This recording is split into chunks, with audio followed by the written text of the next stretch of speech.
What if I told you a little boy vanished one summer afternoon, and when he was finally found, no one could be sure it was really him?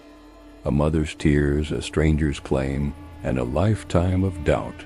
This is the mystery of the boy who died twice. You're listening to The Silent Witness, where every whisper hides a secret.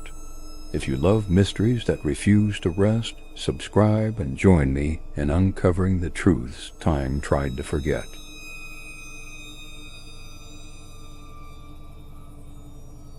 It was August of 1912 in the small town of Opelousas, Louisiana. The air was thick with heat and laughter as the Dunbar family spent a quiet day by Sway's Lake. Percy and Leslie Dunbar watched their 4-year-old son, Bobby, playing near the water's edge.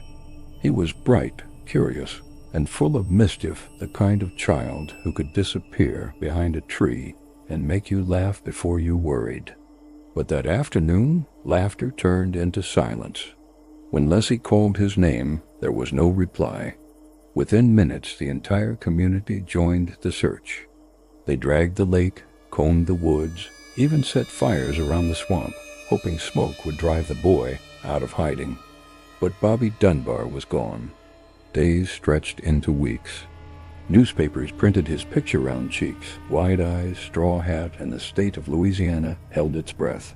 Then, 8 months later, a telegram arrived.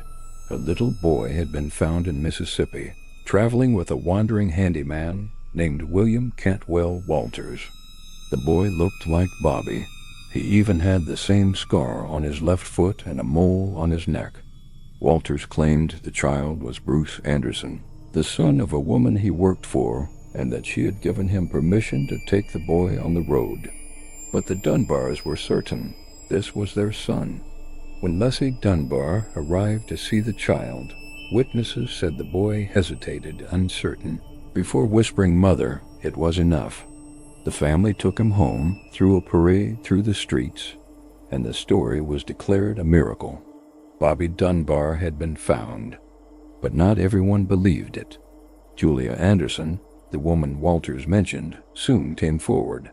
She said that boy was hers, Bruce Anderson, and that she could prove it.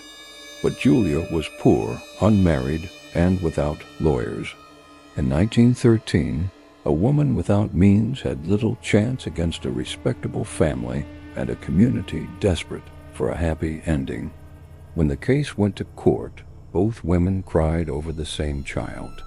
Julia identified him by the shape of his toes, by a burned scar on his neck, by the way he pronounced certain words. Leslie insisted the boy remembered the family dog, the house, the songs she used to sing. The court sided with the Dunbars. Walters was convicted of kidnapping and sent to prison. Julia returned home heartbroken, certain her son had been taken from her. For decades, the story remained fixed in history as a tale of hope, the boy who came home. Photographs showed Bobby growing into a man, raising children of his own, never speaking of the stranger who once claimed to be his mother. But time is cruel to secrets. In 2004, a DNA test between the descendants of Bobby Dunbar and the Dunbar family revealed the truth. The genetic line didn't match. The boy who grew up as Bobby Dunbar was not a Dunbar at all. He was Bruce Anderson Julia's lost child, which means the real Bobby Dunbar never came home. His fate after more than a century is still unknown. Imagine living a lifetime under another boy's name. Imagine being celebrated as a miracle, only to learn generations later that your identity was built on another family's grief. The story of Bobby Dunbar is not just about a missing child. It's about how desperately we cling to hope, even when it blinds us. The town of Opelousas eventually moved on. The lake grew quiet again. But if you visit today, locals still whisper that the water remembers. Some say you can hear a child's laugh echo across the shore just before dusk, fading into the wind, a reminder that somewhere one boy's story ended without a name. Sometimes the cruelest mysteries are not the ones that remain unsolved, but the ones we think we've solved too soon. The Dunbars wanted their son so badly that truth became negotiable, and in the end, two families lost a child, one to death and one to time.